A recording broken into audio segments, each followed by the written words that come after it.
Okay guys, what I've done is I've taken the base wrap out and I've put the one that I prepared yesterday. Sound like a chef, but anyway, this is one I prepared earlier. And what you can see here is the same colours that we used on the base wrap is black, white and the mid-grey colour. And the only difference here is that I've got 3 coats of epoxy on this to create a decent sort of a lens through there. The way we do the top wrap is pretty much identical to the bottom wrap except back to front. So because there's a weave on this one, I used the tiger to tie off the tag ends of all the threads in the weave, so I actually wrapped it from right to left down the blank, so I need to wrap it from left to right for the over, opposite direction. Remember, always opposite direction. So what I'll do is lay my thread against the trim bands that I put on earlier this morning, and we'll just start this tiger off the same way that we started the bottom off, and same again, just wrap over your tag end half a dozen times, straighten it all up,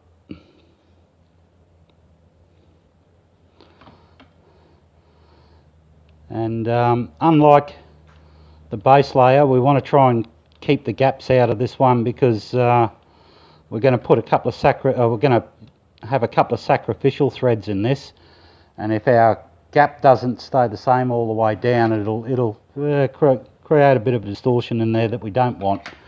Okay, there's good distortion and then there's bad distortion. Well, I'll try and keep the bad distortion out of it. Okay, so again, we'll just wrap that, I don't know, half a dozen times or something like that, or whatever width you want that black to be.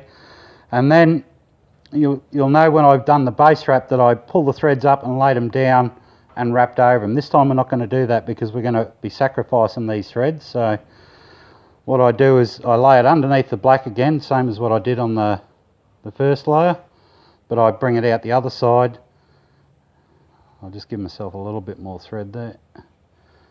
Out the other side, and then simple as just getting a bit of tape, taping it down just to secure it in position while we get rolling. So again, all we're going to do is wrap this up the blank.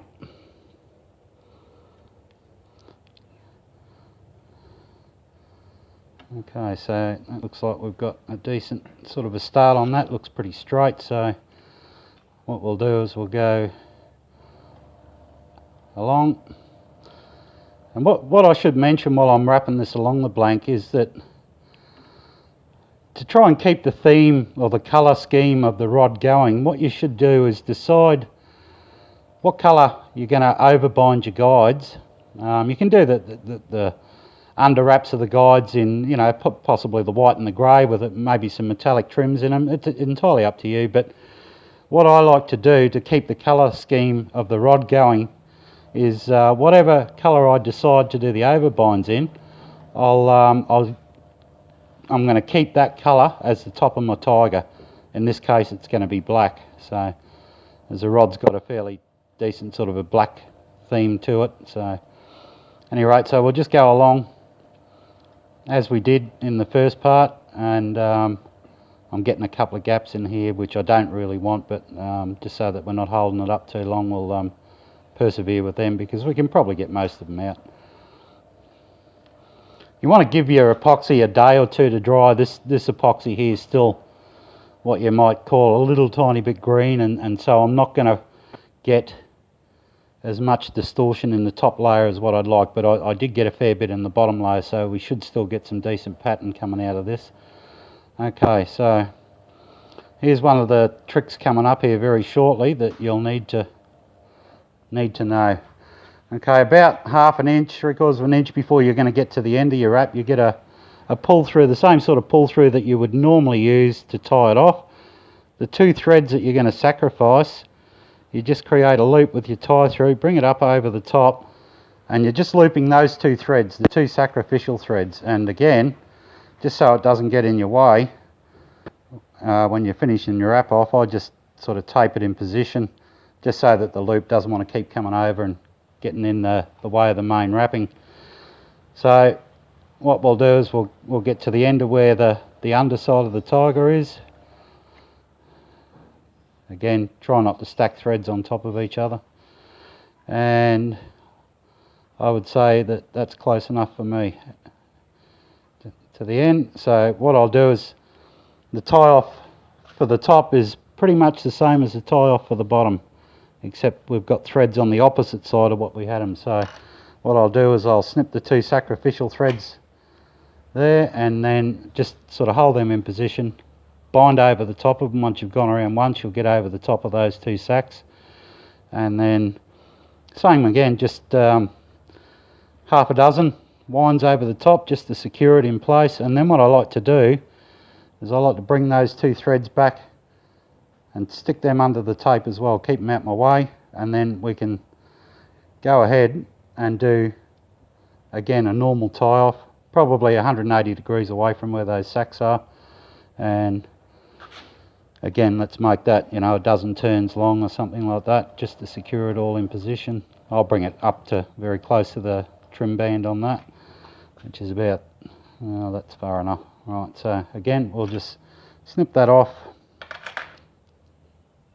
tie it off.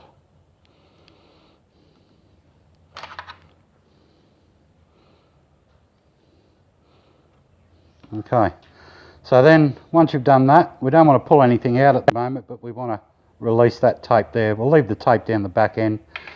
And okay, as you'll remember when I said in the first part of this, when we're burnishing our threads, we want to burnish on the 0 axis the same way that we wrap. So in this case, I wrap from here to here, so I'm going to burnish it this way, try and create some distortion in that thread, and then 1/4 of an inch away. So we're just repeating the process that we did on the first layer. I'll jump the thread across there, but you can sort of push them back into place. So go this way, jump the thread there again. Okay, and then again on the 180 degree axis, the same way that we wrapped it. And this is not mandatory to do it like this. You can do it any which way you want to do it. You can change it to a 1/2 inch away from the axis if you've got a big enough diameter rod. You might just want to go all one way with this layer and then all the opposite way with the next layer. That's entirely up to you.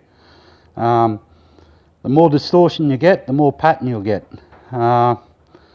And the way you burnish it will, you know, if you get these closer together, sometimes you create little ovals and circles and all sorts of things like that. So, okay, so I've burnished that now. I've got enough distortion in there to create a pattern. Well, I think so.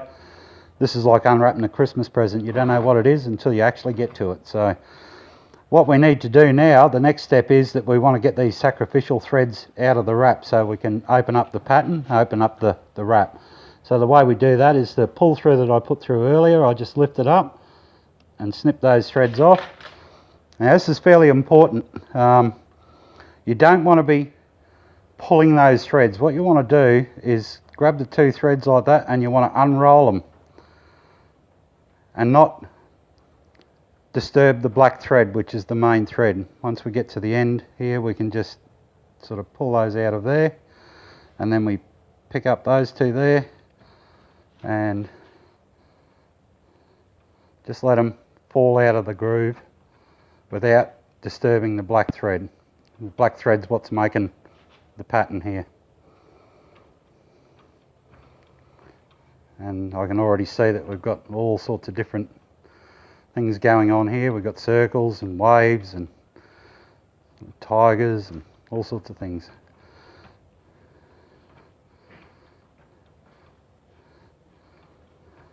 Unfortunately, all this thread that I'm calling sacrificial thread is exactly what I said it is. It's pretty good for nothing anymore. So you're going to waste a little bit of thread doing this, so I suggest that you probably get some of the old thread out of your drawer that you know you're not going to use very much of anymore, and use that as your sacrificial thread. So there we go. I'm really hoping that we can see these patterns the way I can see them through the camera. There's all sorts of things going on there. So, and you'll notice that when you take this out of the rack and pick it up, and if you tilt the rod, the thread will actually look like it's moving, creates the optical illusion that it's moving. So, and we can't really do that with the camera at the moment. So anyway, that's basically how you do it. This is the most basic way of doing a tiger wrap. There are no set rules for colours. Use whatever colours you like. put a metallic thread in there, you're going to get it to pop a lot more, but you've got to be a bit careful with the metallic threads not to fray them when you're burnishing. You've got to go a bit steadier with them. So probably a little bit less tension when you're wrapping them, makes them move easier. If you have too much tension when you wrap either which way, or the bottom or top layer, you're not going to move the threads very far, so you're not going to get too much of a pattern. So you have to have them firm, but don't make them so tight that you can't move them. Okay fellas, I really hope that you got something out of this, and like I said, that's the basics of how to do a tiger wrap. Thanks for watching.